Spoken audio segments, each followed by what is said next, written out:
what I would say the star of Austrian economics, and certainly the star of the Mises Institute. Dr. Murray Rothbard got his PhD at Columbia University. He studied for more than 10 years under Ludwig von Mises at NYU. He's now S.J. Hall Professor, Distinguished Professor of Economics at the University of Nevada, Las Vegas, Academic Vice President of the Mises Institute, editor of our journal, and I would say, both in ideological and in personal terms, keeps us all on the straight and narrow, and the heart and soul of the Institute, which to me is only appropriate since obviously the greatest Misesian. He's today going to talk to us about de-socialization in theory and practice. Dr. Rothbard. Thank you. It's really a great occasion in many ways. One is the fact that the decommunizing revolution took place last year, and secondly, topped off by this conference, which I think is a very moving experience, particularly the last session where Lithuanian and Russian collaborating on the the whole thing is like a free market international, you should excuse the expression. It's really tremendous. It's the real international. The whole people getting together and uniting behind the free market. I thought I'd start off before getting to a program of de-socialization to talk about what used to be the famous, I guess has come back, as the famous socialist calculation debate. When I went to Columbia in the 1940s, in undergraduate and graduate school, they were talking about the socialist calculation debate. And it was sort of done in nostalgic terms at that point because it was a debate that was previously famous but was now over, concluded, finished. And the reason why it was concluded is because socialism had won out, it triumphed. And I remember listening to a lecture. I was lucky enough to listen to a lecture by one of the most eminent Soviet economologists, if you use the term, Soviet economic expert Abram Bergson, who sort of set down the official Orthodox line on the socialist calculation debate, which he, I think around the same time, wrote in an official volume of the American Economic Association on current thought. And I think later years Bergson partially retracted this position. Anyway, the Orthodox line went as follows. Mises had done socialism the great service of raising the problem of the socialist calculation. And fortunately it was now solved with a great, obvious sigh of relief by all the economic experts, and a solution proffered by the Polish exile Oskar Longa, and also Abel Lerner 2 years earlier. This is Oskar Longa, 1936.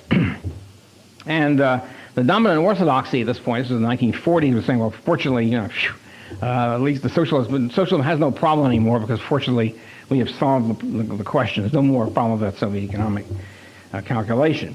And to understand the importance of this debate, I want to go back to the other big problem, which everybody has recognized, both socialists and non-socialists, since socialism came up as a question.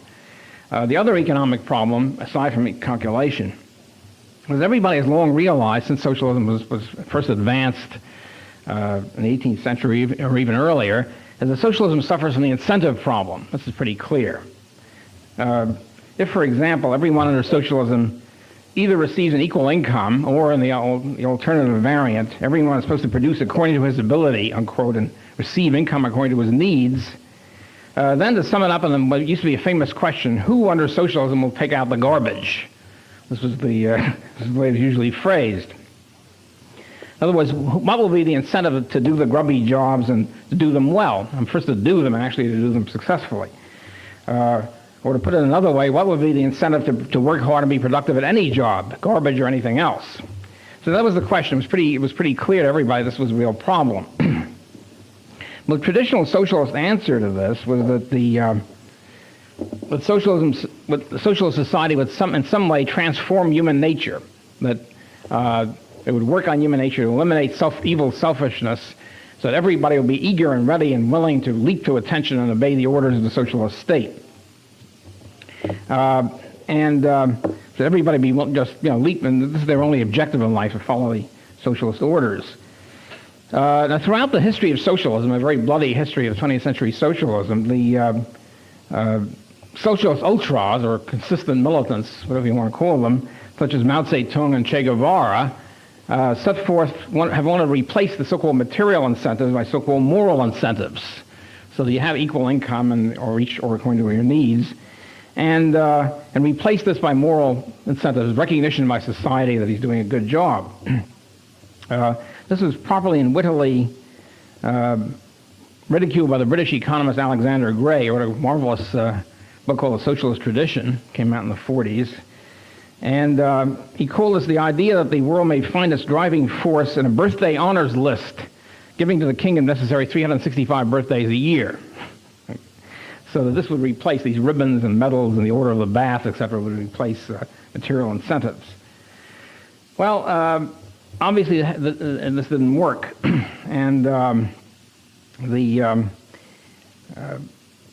success of the socialists in creating the robotic new socialist man was pretty well being demonstrated right now in the rubble of the socialist world.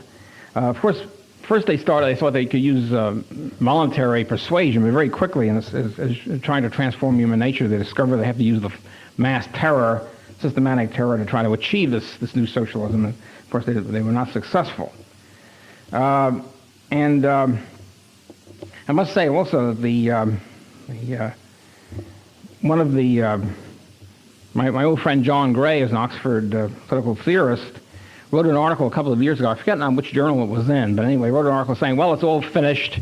The communists have managed to create a new socialist man, and therefore everything is hopeless from now on. They're just slaves, and that's it.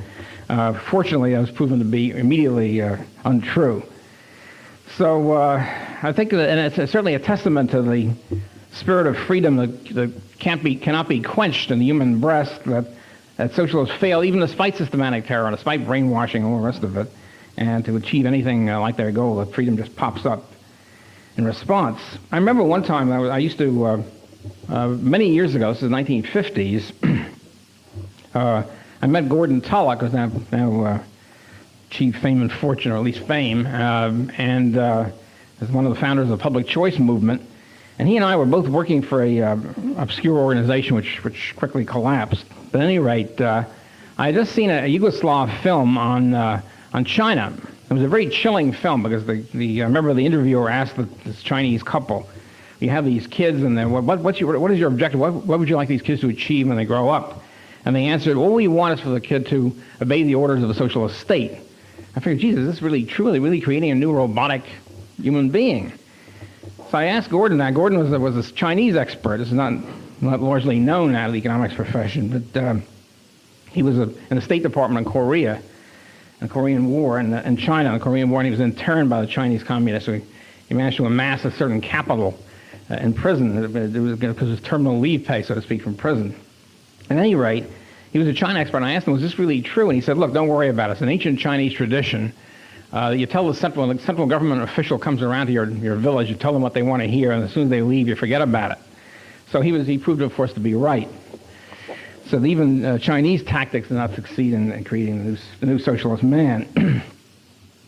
But anyway, the Mises' challenge, which is his famous article in 1920 on socialism, was totally different. He wasn't talking about the incentive problem. Essentially, what he said, look, say for the sake of argument that they do create a new socialist man. Somehow, man is transformed. All he wants to do is to obey the orders of the state. What will the state be able to tell him what to do? He's willing to obey orders, okay. His incentives are great. What will the socialist planners tell him? What can they tell him about what should be produced, where to produce it, what techniques to use, what raw materials to use, what processes, where in the structure of production should they do it? And his point was they have no way to do it. The socialist planners have no criterion to fulfill even their own goals, much less the goals of consumers, because they have no means of calculation. That was the socialist calculation problem. And he was certainly one of the first to advance it, and certainly to advance it, very challenging fashion. Interestingly enough, the socialists, I think, in those days were more honest than they became later, because they really worried about it. There was a tremendous debate, mostly in Europe, between socialists and anti-socialists, and trying to figure out the way to solve the Mises problem, how to calculate. And essentially what he said was that if the economy is any larger than a Robinson Crusoe level or family level, the socialist planner will not know what to do. They will not know what techniques to use, what process to produce, etc.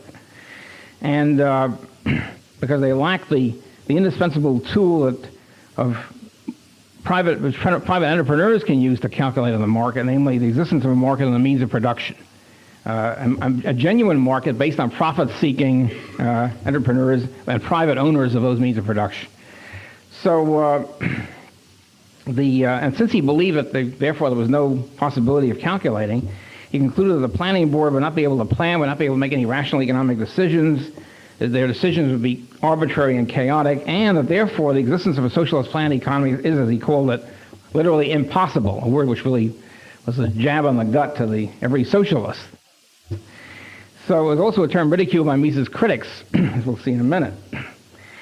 So, as I say, the socialist economists wrestling with the problem were much more honest than I think than they were later. They were worried about it, and they finally threw in the towel on the standard socialist answer. In other words, the standard socialist program had been for decades or centuries that it's no problem. What happens is the workers will contribute according to their ability. They will produce and put their product on the social heap, the social parking lot, so to speak, and people will take according to their needs from this heap, this vast agglomeration. And there's no need for money, there's no need for pricing or costing or anything of that sort. Well, the socialists gave up, under the hammer and blows of the Misesian challenge, they gave up that argument. That program is obviously impossible. They gave up the Marxian variant of having tickets issued on labor hours according to your labor input. That was thrown out by alleged Marxists. And so they wind up, in the Longer Lerner so-called solution in the 1930s, they say, yeah, well, okay, it's true these things won't work. It's true Mises was right about that. You can't have a social heap and without money and prices.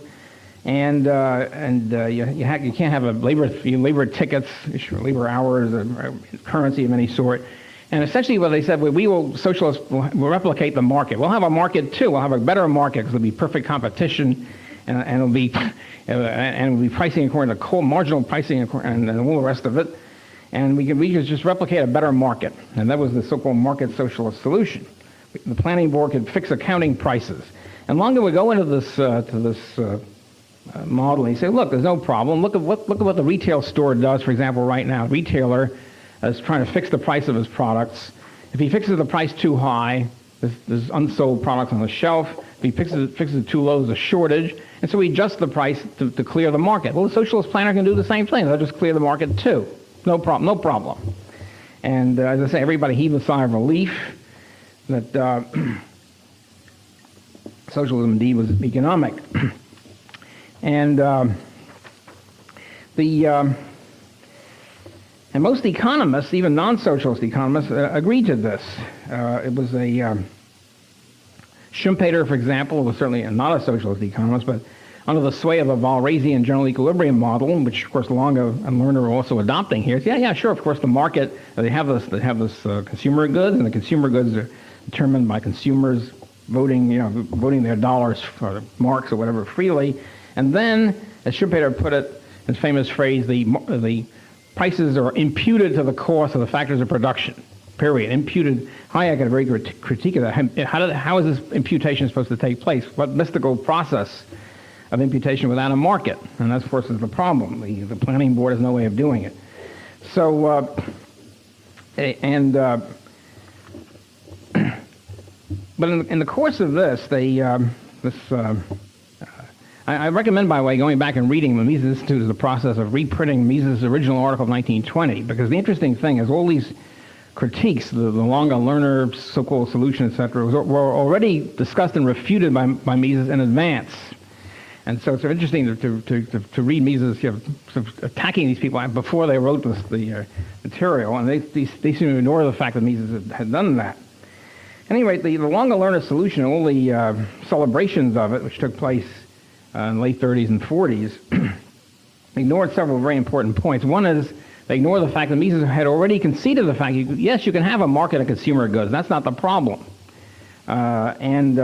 The problem is that once you get past consumer goods, you have a whole structure of capital, structure of production, a time structure, and there's no way, since there's no market, there's no private ownership of the means of production, there's no way for the planners to figure out what to do, where to put how to impute, quote unquote, prices back to the factors of production. And so all that was ignored. The idea that the Mises was concentrating on the capital goods, which is precisely the problem, was totally evaded or ignored by the critics, by the socialists, and as I say, non-socialists. In his final refutation of the Longa-Lerner solution in Human Action in 1949, Mises also, I think, very properly ridiculed the idea of the state ordering managers to what he called play market. It's as if you have a monopoly game or something. To tell the manager, okay, go out and pretend that you're entrepreneurs and figure out prices and costs, etc. And he pointed out only private ownership, only when the businessmen or whatever, really the owners of the resources, are committing their own resources to the at risk, so to speak, only then can they really have a market. Otherwise, it's just playing games. It's essentially an accounting fiction. And accounting fictions don't work. There's no risk involved in accounting fiction, so to speak. Another point was that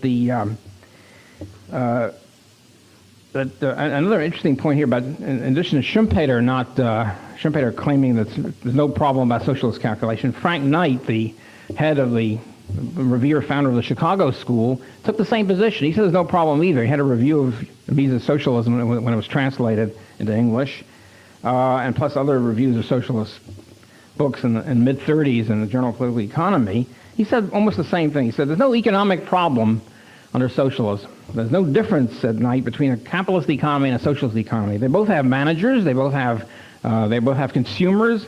They both have workers. What's the problem? The only problem, said Knight, is under socialism is political. In other words, there might be some problems of tyranny and things like that.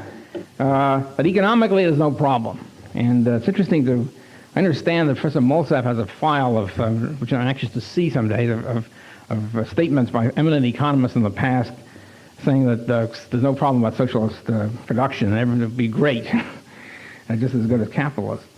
And one interesting thing about Knight is the way he talks about this discussion of the socialist problem, socialism. It seems to me he was misled by his capital theory. It's an interesting point here about how seemingly recondite points of theory have vital political impact. Knight was the Austrians pioneered, as a matter of fact, still the only group who recognized the fact that capital is a time structure. It's not just a homogeneous blob. It's a structure, it's a lattice work going up through time. So you have the so-called higher orders of production, which are the remote, such as machine tools and raw materials and whatever, and it goes down in stages through capital goods structure into the consumer goods. And all of these things have to be integrated. They can only be integrated by a market economy with private ownership. Well, Knight, along with Keynes, by the way, and modern Anglo-Saxon economic theory, believes that capital is just a homogeneous lump, a blob.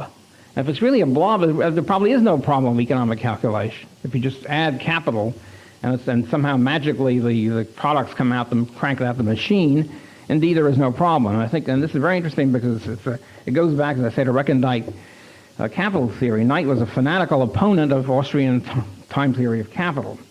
And unfortunately, he won out on the not in truth, I think, but in the Gallup polls of economists, so to speak. So that ignoring the fact that I said there's this whole structure which has to be maintained, has to be integrated and meshed together, it can only be done by a free market. Another problem was that Mises was ill-served by his defenders. Here I want to get to the orthodox line of the history of the calculation debate, which was propounded by Bergson and others, almost everybody else in the 40s. The orthodox line was as follows. Mises opened up the debate in 1920 that claiming socialism is theoretically impossible, can't calculate. And then Enrico Baroni, a Pareto school person in Italy, showed that there's enough equations to solve the theoretical problems. It's a simultaneous equation, they all fit together. That takes care of Mises.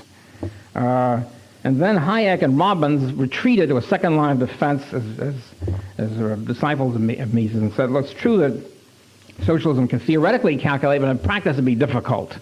There's practical problems of getting the equations lined up or whatever. And then of course Longa-Lerner claimed they had solved this practical problem. Well, first there are a lot of things wrong with this. In the first place, Mises didn't care about the equations. To him, theory didn't mean a series of equations. It meant the theory of what could actually happen. It's a real-world theory, so to speak. Second of all, it was sort of overlooked that Baroni's refutation took place was written 12 years before Mises' article, and Mises was very familiar with it, didn't think it was relevant. Indeed, it wasn't to the whole problem. Only if you think mathematics supersedes reality do you think this is an important point. But Hayek and Rambas were not, even though they did not retreat. This was a phony position coined by Longa and the other supporters. They did deviate. What they did was very subtly and probably unwittingly shift the whole emphasis of Mises had, and they unfortunately weakened it. What Hayek stressed was 2 points as the essence of the debate, both of which are important and correct, but which are irrelevant to Mises' point. They're just other glosses on the whole problem. One point he said was that in a world, essentially he's saying, well, if the world was static, maybe socialism could calculate, but since the world is dynamic and changing and innovating, the socialist market can't keep up with the innovations. They can't absorb it. Okay, so you can't. So that would fail in that sense, the planning board. And secondly, he said that Hayek pointed out that the socialist planning board doesn't know the facts, it doesn't know what's going on, it doesn't know everybody's value scales, it doesn't know the techniques, it doesn't know resources. And so they start not as omniscient, but as knowing practically nothing and just getting stuff fed to them by statistics and managers and so forth. They know much less of the market, because the market disseminates knowledge through the price signals and cost signals in the market. And so each entrepreneur, each person in the market knows different things, and they sort of share information through the market. Now, these are interesting points, and I think they're valid, but they're irrelevant, because that was not Mises' point. Mises' point was, and unfortunately Mises' point gets lost in the debate because both the followers and the critics ignore the point, tends to get lost. Mises' point was very different. He said, granting that the system is not changing, granting that the planning board knows everything in advance, not that they really do, but just granting for the sake of discussion, granting all that, granting they don't care about the consumers, granting all the planners want is their own values imposed on the system, granting all that, they still can't calculate. That's the interesting point. It's a totally different point. They still can't do it, even if you grant all these impossible points, because they haven't got a market, they haven't got real exchange, real money, and the means of production. So they can't even calculate their own ends. Presumably they want some production of their own goals, achievement of their own goals through production.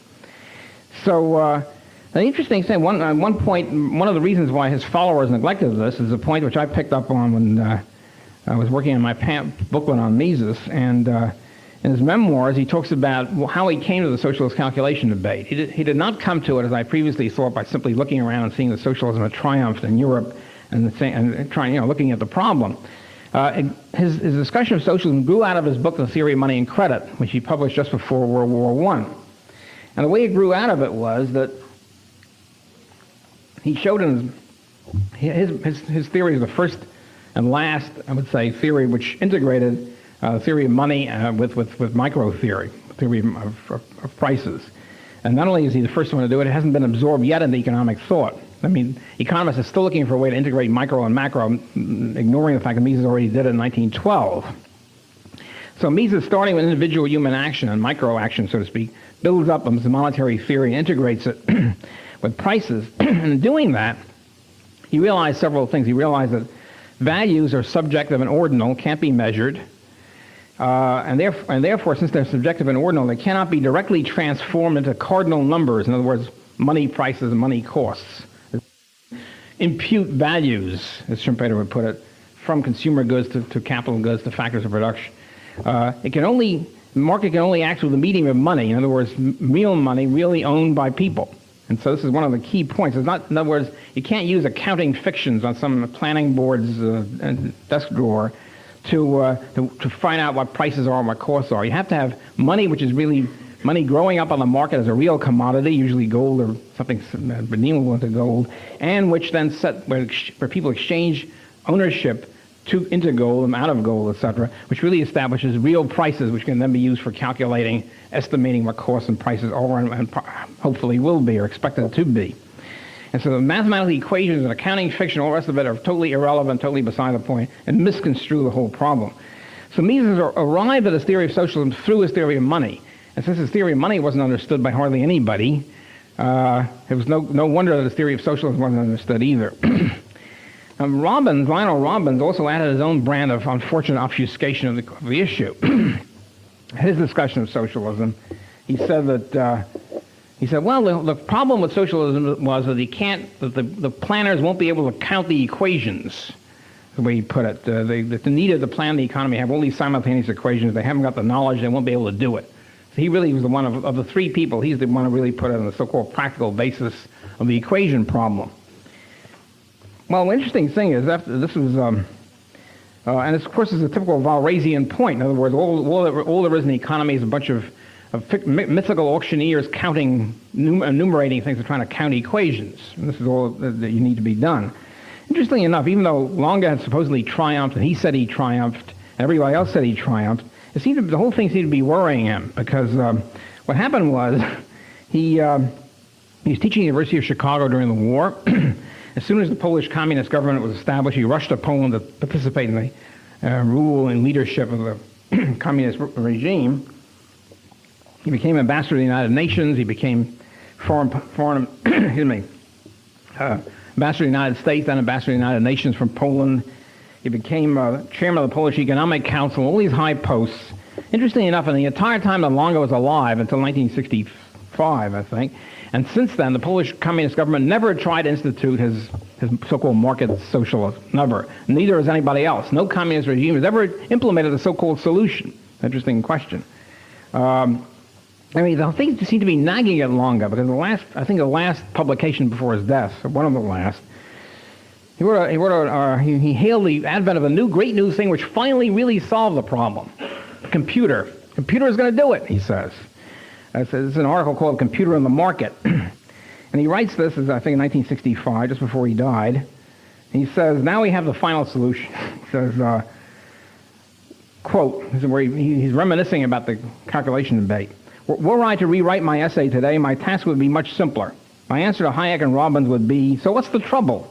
Let us put the simultaneous equations on an electronic computer, and we shall obtain a solution in less than a second.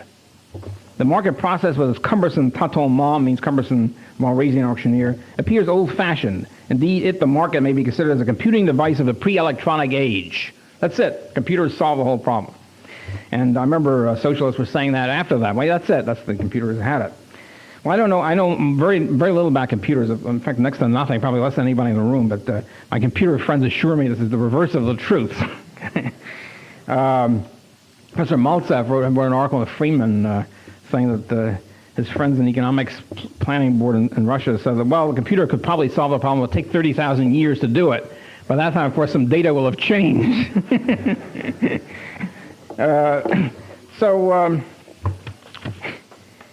Anyway, the practical answer of the socialists at the time was not so much the computer theory, but simply saying, look, the socialist Soviet government exists, it's doing very well. Our economists tell us that there was Samuelson's famous position that the line's going to cross in X number of years. At some point, the Soviet GNP will be greater than the United States. They're flourishing. Look at the GNP figures of Russia. And therefore, in practice, Mises has been refuted. I mean, how can you say an economy is theoretically impossible when it exists? It flourishes, doing great. Well, now we have a new attitude to it, a revised attitude to that. And I remember in one of the things Bergson and others said, well, look, the Russian GNP figures must be correct, because after all, they wouldn't lie just to fool Americans. And of course, Professor Maltsev points out they lie to themselves. I mean, the managers are claiming there's a lot being produced here, and there ain't nothing going on. So, and that's one obvious problem with GNP statistics. Another problem about the existence of socialism, such as it was.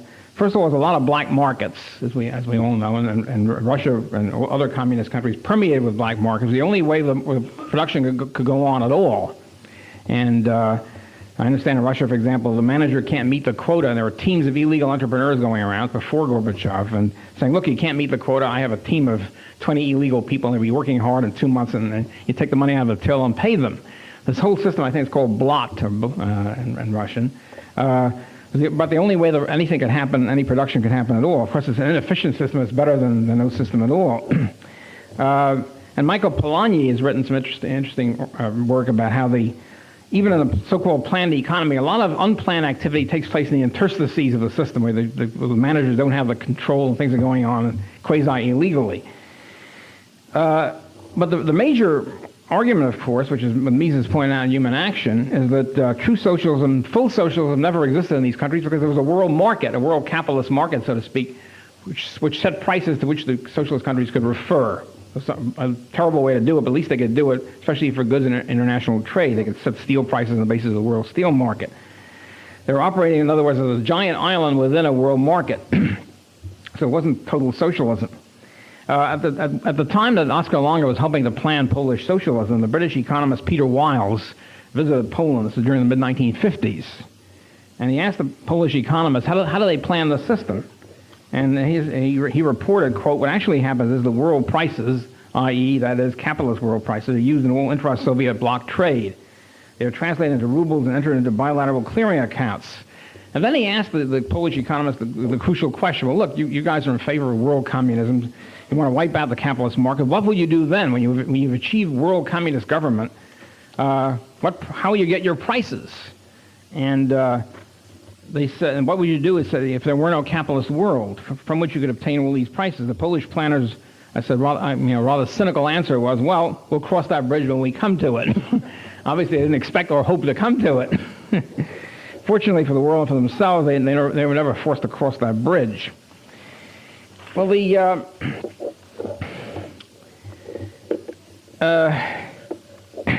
it's been pretty clear for a long time now, of course, that socialism, even within this world market, hasn't worked. It's been a failure. It's been a flopperoo. That the GNP figures were lies. That although I think this is Professor Maltsev indicated, the CIA is probably the last to realize that. And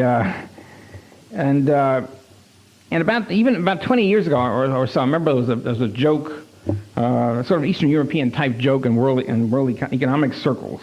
When there were international congresses of economists, the Soviet and East European economists were talking about the virtues of freedom, and the Western economists were talking about the glories of planning.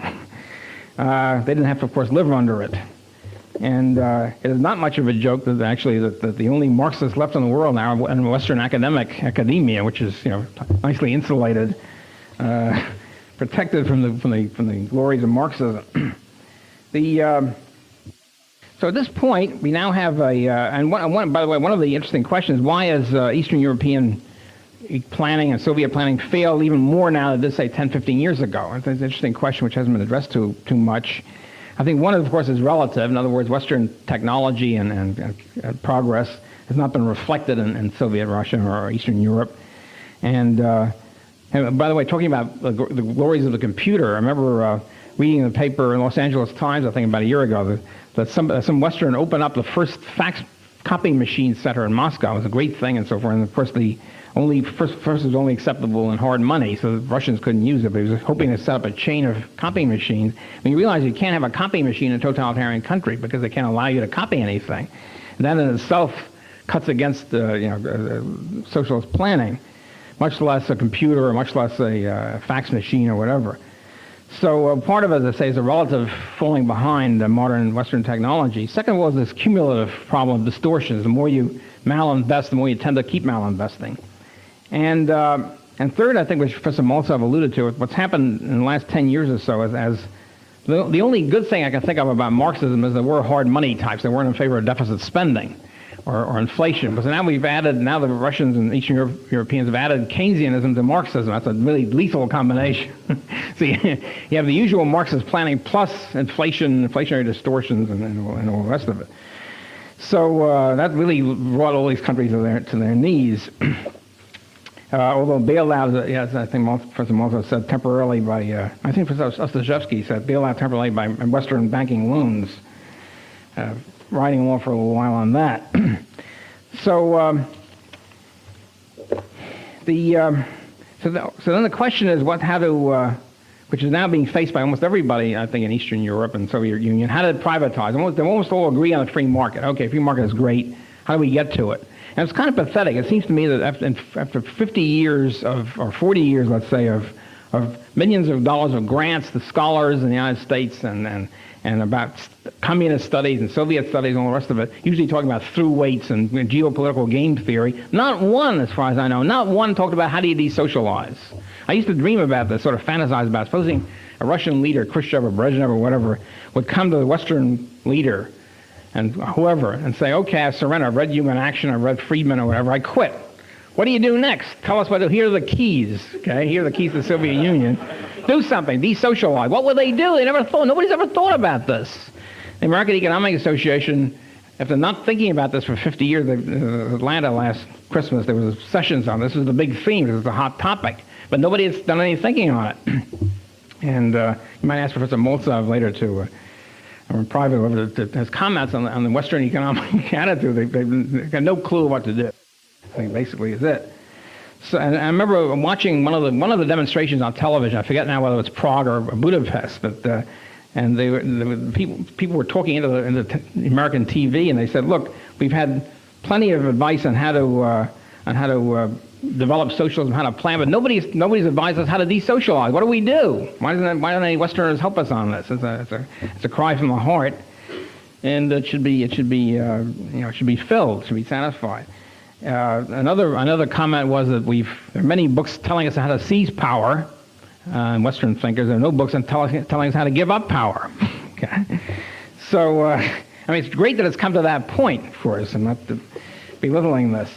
So then the question is how to privatize, as I think should be done as fast and as comprehensively as possible. We are now at, I don't usually quote Walter Lippmann. I'm not one of his great favorites, but he referred to situations like this as a plastic juncture in history. And it was a situation, a revolutionary moment where things are happening very fast. You can do things. Countries are not fixed in an iron mold. Here we have a plastic juncture and things are happening at fantastic speed. What do we have to offer? So I'm just, I think it needs discussion, obviously. It's not getting much. So I think, one, obviously, there should be a free price system. Okay, I think there's no question about that. The black market should be legalized, so-called black market, which is simply the real market trying desperately to get out, crying out to get out. And there should be, but a key thing, which has of course been mentioned by most people here, is that there has to be private ownership of the means of production. That's the key, because you can't have a fictional free market among state firms. State firms are monopolies. They're state. They don't have to worry about making money and not losing money. They get the money from taxes. They get the money from coerced monopolies. You can't rely on them to act like free entrepreneurs. You can't advise them to play market, as Mises said, against the Longa plan, against most of these other plans too. So then the question is how to privatize. Okay, and I think that's the key point. And even though there's a lot of discussion of privatization, the trouble is most discussion of privatization among my friends here in the West is how to contract out municipal garbage disposal. And I don't want to belittle that, but that's not, the point is how do you privatize the whole country is more important, and less has been done on that. And one thing is of course, which the Hungarian Independent Smallholders Party is stressing, to the scorn of the other free market parties, oddly enough, is to give the property titles back to the people whose property was confiscated during and after the revolution. And it seems to me just pure, simple justice. People's lands were confiscated, give it back to them. And of course, it's more difficult in Russia, where the confiscation took place in 1917 and not in 1945. It's easier in Eastern European countries where it's much more recent. But even there are title land holdings and title holdings. You can do that. So that's the sort of simplest, at least in concept. Second thing is, is the old Marxist slogan, which comes back here, which I think Professor Hoppe referred to: "Land of the peasants, factories of the workers." And it seems to be easy. They have homesteaded this stuff. If they haven't got the title to it, they at least have been using it. They've been establishing a homestead claim, and that would, just pure private ownership, period. And one of the problems here is that there's already a sort of a slight conflict here with people today about should the state sell the factories of the land of the peasants or workers, or should they give it to them? And there's unfortunately an unfortunate bias even among free market economists that's somehow a subsidy to give the people resources, and you should really sell it to them. Now there's several problems with this. One is, do the people have the money to buy it? That's the least important problem. It is a problem. 2, what is the state going to do with all this money? They're going to sell all these assets. What are they going to do with it? You trust all this money to the damn government. And 3 is, do they deserve it? Why? Here's a bunch of criminals and robbers. Why do even their heirs? They don't deserve this money. You should give it back to the public. Means give it back to the people who either they stole it from or else who've homesteaded it. And so it seems to me they're the last one. The state is the last one who should get the money. And even though you can say, well, it's certain inefficiencies or problems of who gets homesteaded what, it's still better than the government getting it. Then of course the syndicalist problem, as Professor Hoppe pointed out, comes right in here. Do these people vote? Are they going to grab control? Are they going to have a sort of very inefficient and unjust, as far as I'm concerned, but certainly inefficient producers, co-ops running things? And Yugoslavia tried that to unfortunate results. No, the obvious thing is you give to these people, these workers or whatever, shares of ownership in the capital. Individual shares of ownership which are negotiable on the market. That's a key. You don't say this is your share, but you can't sell it. So that I think is a very important point. Give them shares, and then a stock exchange will then be established, period. I remember one time I was sitting in Mises' seminar, and I asked him, we were talking about the spectrum of socialism, from extreme socialism to free market, etc. I asked him at one point, Professor Mises, is there some criterion you can offer when a country is socialist and when it isn't? I mean, is there some kind of point where you can say this country is no longer, might be statist or interventionist, but it's not really socialist? And is there some kind of criterion you can offer? And he said, immediately, yes, the existence of a stock market. If you have a stock market, it means you have shares, negotiable shares, and private titles to ownership, the means of production. I think that's an extremely important point. Most of these communist countries are trying to get stock markets. I think there's sort of embryonic stock markets in most of the countries, but they're not fully developed yet. They're restricted and so forth and so on. But I think it's a very important point. If you have a flourishing, if we look forward, I hope quickly to the days of a Warsaw and Budapest and whatever stock exchange, we'll be in great shape. And not just selling government bonds, by the way. I mean, private owners, private titles is the means of production. So I think that's an important criterion too. One interesting practical problem here is which Paul Craig Roberts referred to when he went to Moscow, because a lot of visiting experts going to Moscow to advise Soviet economists on how to de-socialize, and his point was, he made the same point. He said, all land to the peasants, all factories to the workers. And then he raised the question, well, what do you do with the nomenclatura? What do you do with these people? What do you do with the ruling elite? What do you do with the secret police, the beloved leaders? The way he posed it was, you can either cut them in and give them part of the shares, or else you can cut their throats, which would lead to civil war, which might be more emotionally satisfying, but which will lead to civil war and so forth and so on. I think it's a very important point. It's a decision I can't make. It's really people on the spot. I mean, I hesitate to advise the people of Lithuania to cut the throats of the ruling elite. But I think there's also a third way which they might at least entertain, namely not doing anything, just dumping them. I mean, not giving them shares, just let them sweat it out on the free market without shares from their rotten management in the past. I think that's a compromise, a middle way, which I offer. Peaceful middle way. Just let them find productive employment on the free market, like being boot blacks or whatever, domestics. So I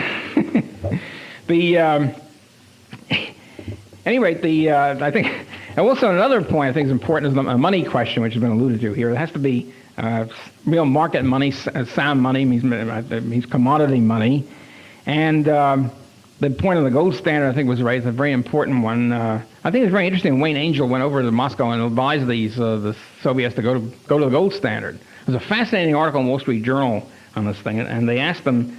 And they said, well, and the interesting, they gave back to him the usual Western arguments, the usual sort of Greenspan type arguments, if I can use that expression too. They'd say, well, yes, but Dr. Angel, we're supposed to only go back to gold standard after many years and decades of balancing the budget and having this, that, and the other thing. He said, yeah, well, it's true in the United States, but nobody trusts the ruble anymore, so therefore you have to get people to trust the ruble by going immediately to gold coin redemption. And then he said that was honest money. All this paper money and stuff is not honest. Then they asked him, of course, the nice, logical, naive, but logical question. Well, how come you have dishonest money in the United States? Why don't you have a gold standard? And they said, well, because Angel essentially said, because we can get away with it. We have a history of gold in the past. They trust the dollar, but they don't trust They don't trust the ruble, which I think is an interesting implication. What do we do next? Right? And we should have at least as good a money as Russia does, or might have in the future. So, and of course, when you talk about getting to the gold standard, well, first of all, it has to be convertible rubles and zlotys and all the rest of it. Obviously, it has to be convertible into Western money. And the exchange rate has got to be the market exchange rate. It seems to me absurd to have impose some kind of arbitrary exchange rate. You take the market, and whatever the market exchange rate is now, you go from there. You just proceed from there, whether it's 10 to 1 or whatever. And it's very unfortunate that Professor Hoppe was telling us about the East German mark, etc. To subsidize the East Germans outrageously at the expense of the West Germans is what they're doing. Go back at 10 to 1 or whatever the mark rate is. And then proceeding to the gold standard means, of course, defining the tough part is defining the mark of the franc of the dollar in terms of a weight of gold. How do you do it? Well, I mean, there's no science about it. You start with the most convenient point, but as with any definition, a yard is defined as 3 feet or whatever. You have to proceed from there.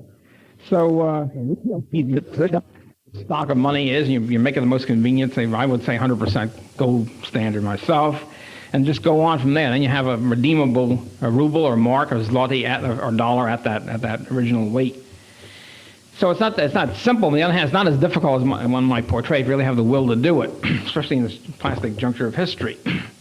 So all these things, of course, should be done together and at once and fast. I mean, to eliminate all these. The interesting is, to me, it's fascinating because in Western politics and Western academic circles, if anything is considered good, any change, you have to phase it in. The more you phase it in, the better. 10 years, 20 years, the slower the advance to a good position, the better, supposedly. But here and now in Eastern Europe, things are so bad, it's admitted, the faster the better. It's already a great position. And of course, we'll then apply to the United States. Why not the faster the better here, too? Why do we have to suffer the slowness of... I think that's the... one of the things I just want to say in closing on this thing is that I've been accused all my life of being an evil deflationist. And this is a very puzzling phenomenon here because I'm in favor of allowing the banks to collapse. I consider fractional reserve banking is inherently bankrupt. Every once in a while they're caught up, such as the SNL situation now. They immediately bail out. Hundreds of billions of dollars of taxpayer money poured into it. So I'm a deflationist. I'm willing to allow a contraction of the money supply on behalf of smashing fractional reserve banking, which I believe it richly deserves it. On the other hand, and I say this has been scorned, even among Austrians or free market types. Well, now we have alleged heroes coming out of the blue, like Ferdinand Collor de Mello, I guess you pronounce it, in Brazil, an alleged free market person. And as soon as he comes in, he freezes 90% of the money supply.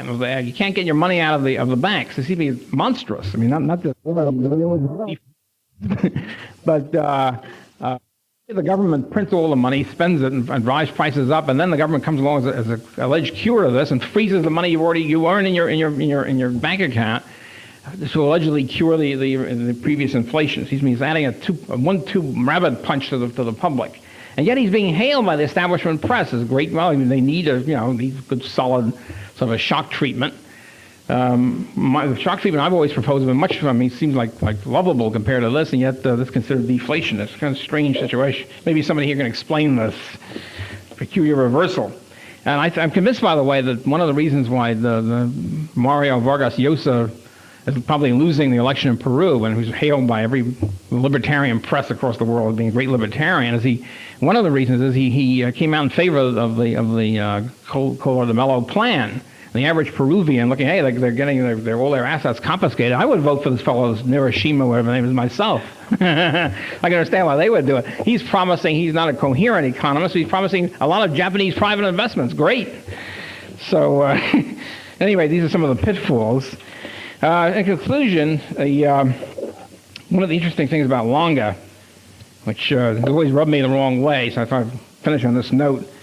When he proclaimed his triumphant solution to the Mises problem in 1936, he delivered a famous sardonic jibe at Mises. He said, well, socialists should be grateful to Mises for raising this problem, which he Longa has now solved, and it's an important challenge. And therefore, he said, quote, a statue of Professor Mises ought to occupy an honorable place in the great hall of the Ministry of Socialization, or the Central Planning Board of a socialist state. He added that the statue could be used to exemplify the Hegelian cunning of reason, which has made, quote, even the staunchest of bourgeois economists unwillingly serve the proletarian cause, unquote. Well, now we have an ironic twist of the Hegelian dialectic that Lange scarcely foresaw, because the socialist countries, first of all, socialist countries never, even including Poland, never raised a statute of Mises. Somehow they omitted this part of the program. And second of all, of course, they're moving rapidly in the Misesian direction. If they really agree that Mises is right, they're trying to move as quickly as they can to private ownership, sound money, free trade, and free markets. And perhaps when this glorious process shall be completed, and all these countries in Eastern Europe are free, and all the statues of Lenin have been torn down, which are in process, of course, of being, perhaps they will be, they'll raise the benign likeness and image of Ludwig von Mises in the public squares of Moscow, Warsaw, Prague, and Budapest. And not an ironic thanks this time, but a profound gratitude. But of one thing I'm very certain, that we know statues raised to Oscar Lange any place. Thank you.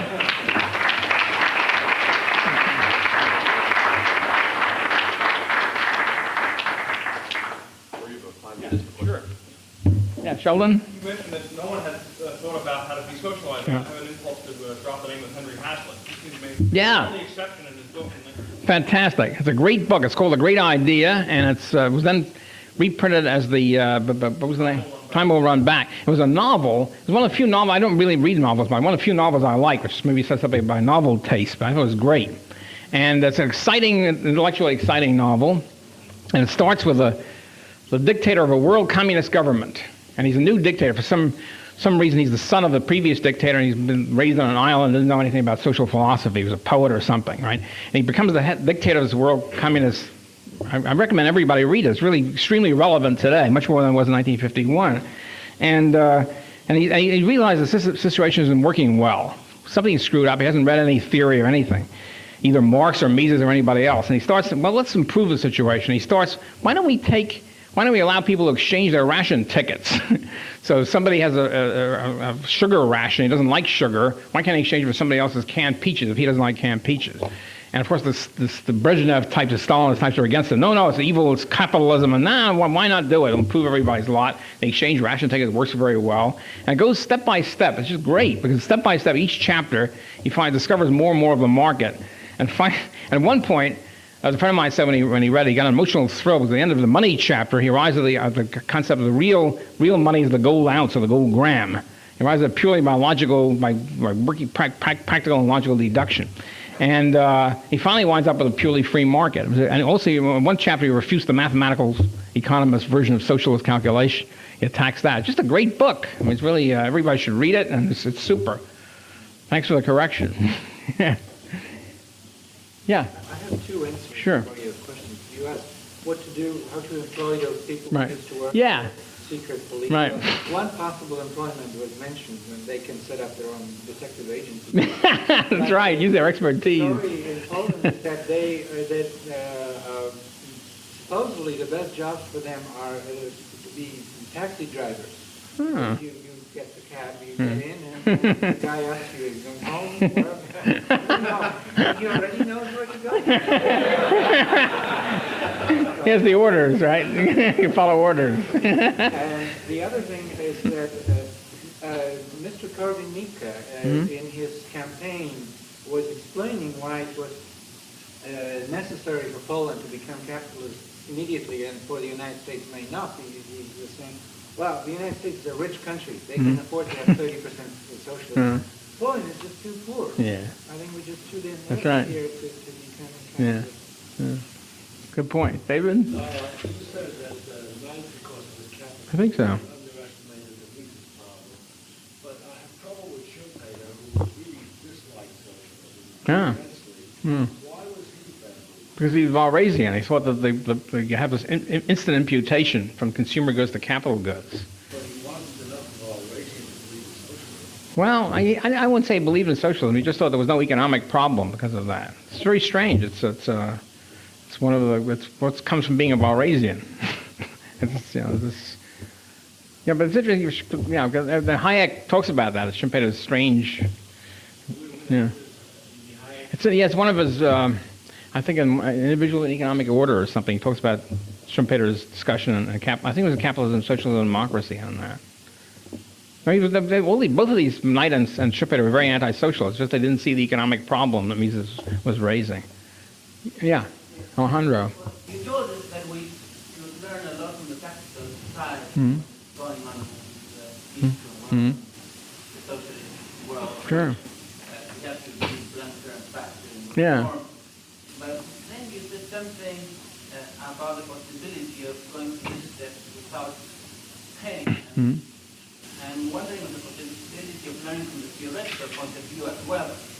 The Western world is pretty much socialist, and socialism has been increasing in the West Right. as well. Mhm. And the theory of the business cycle of the Austrians, shared by many here, I don't think that has studied incorporates the growth of the state appropriately to its theory. So whenever we say in hyperinflationary, well, we're going to stop inflation, we're going to have a crisis, yes or yes, or recession. I have my big theoretical doubts that that's what will occur. Although we have a bigger private sector than in Eastern Europe, the amount of advantage we're going to have, from going from hyperinflation to a sound currency, may more than counterbalance, the negative side or the positive side, Right. There always would have to be a recession, but it can be counterbalanced by others, by great growth and enthusiasm, etc. It's interesting in the German hyperinflation of 1923, the Bresciani Tironi talks about this, and they finally stopped this monstrous inflation. One of the arguments against stopping is because there'll be a recession afterward. Here the situation was much worse than any recession. It's a total catastrophe, and yet they're worried about a recession. So finally they stop it. And there is a recession, not a big recession, not a big deal, but there was a recession after 23 for a year or something. So, but as you say, I think it's overweighed by the fact you have a tremendous outpouring of enthusiasm and relative certainty about what the currency is going to do and so forth and so on. You have a tremendous increase in saving and investment, which can make the liquidation recession seem very minor. I think that's what happens. Yeah, boy. About your point that in a static, perfect knowledge of the world, there's still be a calculation problem. I was wondering if you could flesh that out a little bit. If the world, if it was a static world and there was perfect knowledge of I didn't say it was perfect. I wouldn't say perfect knowledge. The knowledge of assume that the planning board has knowledge of all the value scales of everybody and the techniques and resources. They still wouldn't know what to do next. I mean, what do you do with this? How do you have costs and pricing and all that sort of stuff throughout the whole structure of production? There's no way they can do it. That's the point. Even in a static system, even with the knowledge of the planning, omniscience of the planning board, they still wouldn't know that. They know the data, Walrasian data, right? The techniques, resources, a list of resources, and everybody's value. They're still going, what to do next? Unless you're in a Crusoe situation or just a small peasant, family or something, you can do it, but you can't do it with a complex system. That's the main point of the calculation problem. It's been overlooked, but Hayek misstated the terms of the argument. Professor Salerno has been doing a lot of great work on this. He has an article in Review of Austrian Economics Current just came out on this, and also very good. He has a postscript to the Mises article, which is being reprinted, which goes in further into this. It's great stuff. It's one of the most creative work done in praxeology in a long time. So you aren't talking about an ERE when you say. You aren't talking about an ERE when you're saying. Because Mises himself saying ERE.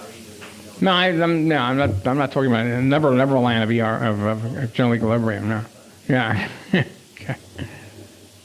Thank you, Bert. Okay, you're welcome. Thank you.